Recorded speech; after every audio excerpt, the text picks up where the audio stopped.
पीछे जो ये बहता हुआ पानी देख रहे हैं आप, ये पूरा का पूरा दृश्य मैं कैमरा मैन से कहूँगा दिखाए कि किस तरह किसानों के खेत में पानी घुस रहा है और धान की फसलें को नष्ट होना ही है, इसमें कोई किंतु परंतु नहीं है। तो आखिर ये विभीषिका क्यों, प्रश्न यही है। हम आज जो खबरें दिखाते हैं कि बाढ़ आ गई, ये हुआ, केवल खबर को परोसते हैं, लेकिन असल में इसका निष्कर्ष क्या है? ये ऐसी हर साल दर साल हमारे यहाँ जो ये परमान नदी है बगल में, वो ओवरफ्लो होकर के फैल जाती है लोगों के खेतों में, घरों में, और जीवन अस्त और व्यस्त हो जाता है। इसी चीज पर आज हम एक रिपोर्ट देखने वाले हैं कि आखिर इसका निदान आप सामने सड़क किस तरह से टूटा हुआ है और ये करंट पानी का सड़क के कटाव को काटते हुए एक तरफ से दूसरे तरफ बह रहा है। यही विभीषिका हर साल कोसी शोक की नदी के रूप में बोला जाता है, क्योंकि आने वाला समय किसानों के लिए शोक का दिन आने वाला है। उनकी फसलें नष्ट होने चलेगा, कोई अस्थाई व्यवस्था नहीं है। तो इस अस्थाई व्यवस्था न होने के पीछे कारण क्या है? हाँ, कारण इनका सरकार हम लोगों पर ध्यान नहीं दे रहा है। इस क्षेत्र में हम लोग पिछड़ा वर्ग से बिलोंग करते हैं, इसलिए हम लोगों की पहुंच आगे तक नहीं है। विधायक जी नहीं सुनते हैं, सांसद जी नहीं सुनते हैं, बार बार कंप्लेन करते हैं, वो लोग ध्यान नहीं देते हैं। चलिए ये बताइए, ये क्षेत्र कौन सा है? मटियारी पंचायत है सर, धनपुरा गाँव।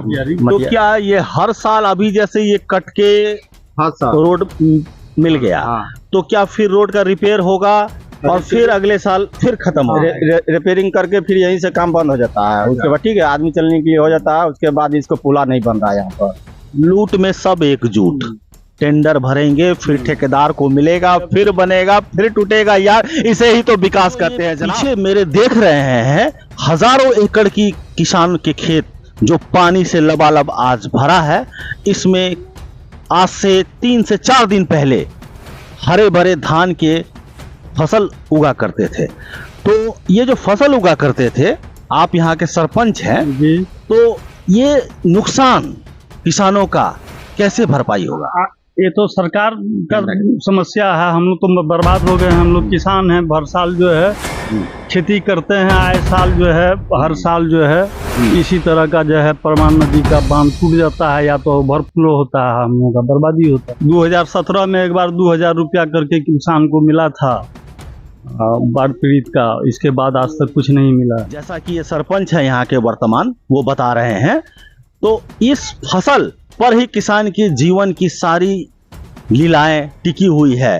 किसी किसान की बेटी की शादी करनी है, किसी को अपने घर का खर्च चलाना है, कहीं कूद पर लिया हुआ जो जमीन है उसको देना है जमींदार को। तो आखिर ये अंतिम पंक्ति में खड़ा किसान जो अन्नदाता है, इस अन्नदाता के बारे में क्या सोच रही है बिहार सरकार? है ये परमान नदी का पानी घूम करके सीधे, मैं कैमरामैन से कहूंगा दिखाएं, ये किस तरह से लोगों के घरों में घुस रहा है, जहां जीवन अस्त और व्यस्त हो चुका है। इसे कहते हैं विभीषिका, यानी बाढ़ की विभीषिका, जिनके आंगन में पानी घुस चुका है। ये परमान नदी पीछे के द्वारा घुसती हुई आ रही है, जो जीवन में किस तरह से कष्ट लाती है। आखिर क्यों कोसी को शोक की विभीषिका बोला जाता है? ये कौन सा जगह है?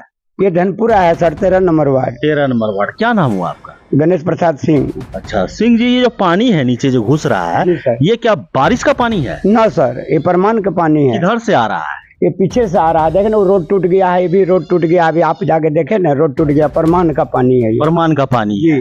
तो ये धीरे धीरे बढ़ रहा है? बढ़ रहा है सर, बहुत बढ़ रहा है। रात भर में क्या हो सकता है कोई पता नहीं है। तो क्या ये हर साल आता है? नहीं सर, हर साल तो नहीं आता है। जब परमान फेंकती है तब आती है।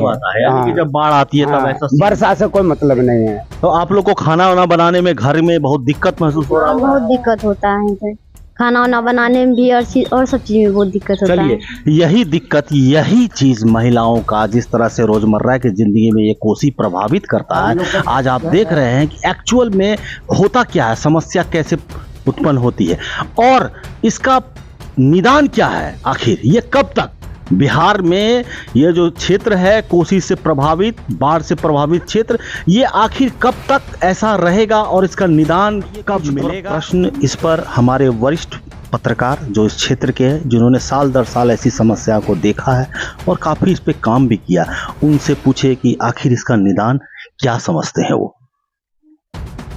आज इस बाढ़ के विभीषिका को देखने के लिए काफ़ी वर्षों से ये बाढ़ पीड़ित और बाढ़ग्रस्त क्षेत्र रहा है। आज से नहीं, कम से कम वर्षों से ये इस क्षेत्र में, क्योंकि पास में नेपाल है और नेपाल का जो पानी है जो पहाड़ से ढलकता हुआ जो कोसी के माध्यम से आता है और ये जो त्रासदी है ये वर्षों से चला आ रहा है। और इस चीज़ को लेकर के भारत और नेपाल की संधि 1950 में हुई थी और उसके बाद एक जो ट्रीटी हुआ था भारत और नेपाल के बीच में, इसमें यह था कि ये जो पुल बना है, जो बैरेज बना है, ये लगभग 50 के दशक में बना था। तो नेपाल के बीच में रूस के माध्यम से जो तकनीक है वो रूस का है और इसमें जो टरबाइन वगैरह लगा हुआ है, इस टरबाइन से बिजली पैदावार होने की भी बात थी। कटैया उसी का एक क्षेत्र है, लेकिन उस तरह की बात भी नहीं, क्योंकि इस क्षेत्र में सिल्ट्रेशन बालू जो है वो ज़्यादा है।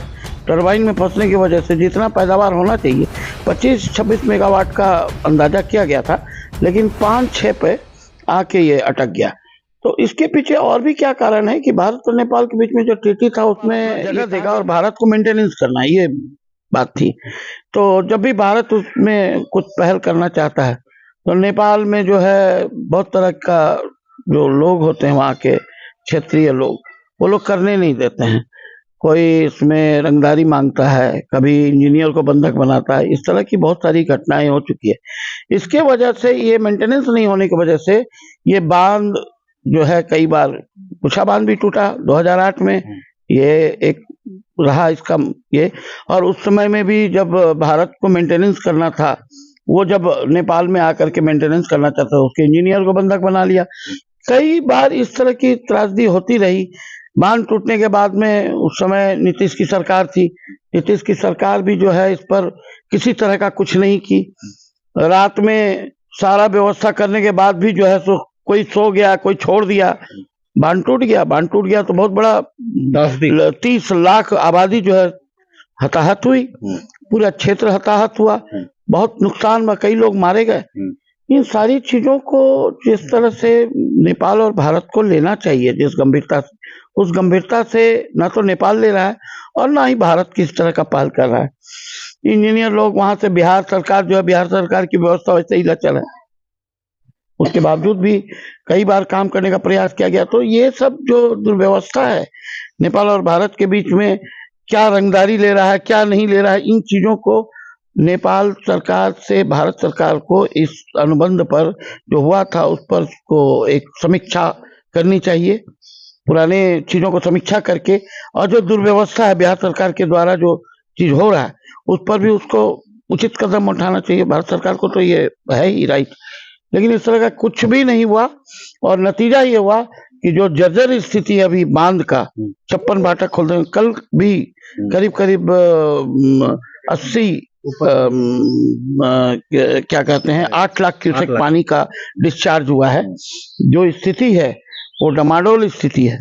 कभी भी बांध का भी जो है वो एक तरह से समय पूरा हो चुका है, वो टूट सकता है, इसलिए 56 फाटक खोलना पड़ गया और पूरा इलाके में सारी जगह पानी घुसा है। और अभी भी पानी, रात में लोग जाग के सोते हैं। हम भी बहुत चीजों को देखते हैं, लोगों तक पहुंच रहे हैं, जानकारी मिल रही है, रात में लोग जगे रहते हैं किस समय क्या होगा। यहाँ पर भी दे दिया गया, अलर्ट कर दिया गया, जोगबनी के एरिया में भी अलर्ट किया गया। इस सारे जगह अभी भी स्थिति भयावह बनी हुई है। जब तक सरकार इस पर समीक्षात्मक, सिर्फ औपचारिक बैठक करने से नहीं होगा, इस पर पूरी तरह से एक मास्टर प्लान बनाना पड़ेगा, एक बार में नहीं। इसको नेपाल और भारत के बीच में बैठक करके तुरंत इमीडिएट। कानपुर IIT ने ये अभी एक पेपर दिया है जिसमें बताया है कि विगत 54 सालों में 1088 मैट्रिक टन सिल्ड यानी गाज जमा हो चुका है कोसी में। देखिए, जमा होने का एक और वजह है, सिल्ड जो जमा हुआ है उसका पैसा उठाया गया है, उसका काम नहीं किया है। अच्छा। फिल्ट्रेशन के नाम पर हमेशा बिल बना के भेजा, फिल्ट्रेशन थोड़ा बहुत छिटपुट किया और बिल बना करके भेजा, तो फिल्ट्रेशन जाएगा कहाँ से? पैसा तो उठा लिया, फिल्ट्रेशन तो वहीं पड़ा हुआ है, थोड़ा बहुत उठाया, वो जमा होते होते आज इतना अंबार हो गया है, जिससे खेत खलिहान सब जगह जहां जहां गया है तो खेत बर्बाद हो गया है, किसानों की खेती बर्बाद हो गई है, बहुत नुकसान हुआ है, बहुत क्षति हुई है। तो ये सब भी जो भ्रष्टाचार का मामला है इसमें बहुत ज्यादा है, इस इलाके में, फ्लड के इलाके में बहुत ज्यादा है। ये हम लोग आज से नहीं, बहुत दिन से देख रहे हैं, जितनी भी खबरें बनाए हैं हम लोग, ये फिल्ट्रेशन वाला, ये सब फर्जी बना करके इन लोगों ने काम किया है, ये सब तो होता रहा है। अच्छा, विगत कुछ महीने पहले एक चर्चा में खबर आई थी कि कोसी मेची परियोजना ये भारत के पार्लियामेंट ने पास किया है इस क्षेत्र के लिए, तो क्या कोसी मेची परियोजना होने के बाद भी ये स्थिति उत्पन्न होगी या कुछ रुकेगी? इस परियोजना पर अगर काम होगा तो बिल्कुल रुकेगी, लेकिन परियोजना का जो बैठक हुई है औपचारिक बन के रह गई है, औपचारिकता है। बस लोग अपना दावा करते हैं कि कोसी मेची के बैठक को या इन चीजों के टीटी को लेकर के हम बहुत अच्छा काम कर लेंगे, ऐसा करेंगे, तो योजना तो ठीक, एक बार समीक्षा करने की जरूरत है। जो पुराना अनुबंध हुआ है भारत और नेपाल के बीच में कि नेपाल की जमीन पर भारत ने अपना ये पूरा पुल बनाने का सारा चीज किया है, और इस चीज को करने के लिए दोबारा फिर एक बार करना पड़ेगा, इससे बिना किए समीक्षात्मक बैठक और तब भीड़ से विचार करके इमीडिएट करना पड़ेगा, तभी कुछ हो सकता है। ये हमारे थे वरिष्ठ पत्रकार जिन्होंने काफी लंबे समय तक इस बाढ़ की विभीषिका को देखा है। एक कहावत है हमारे हिंदू समाज में, सनातन में, होई है वही जो राम रची राखा। इसका मतलब ये है, निष्कर्ष निकलता है कि होई है वही जो सरकार रची राखा, सरकार की व्यवस्था, सरकार का कार्यशैली और इन घरों के लोगों के लिए जो परेशानी है उसको दूर करेगी। ये रिपोर्ट के लिए देखने के लिए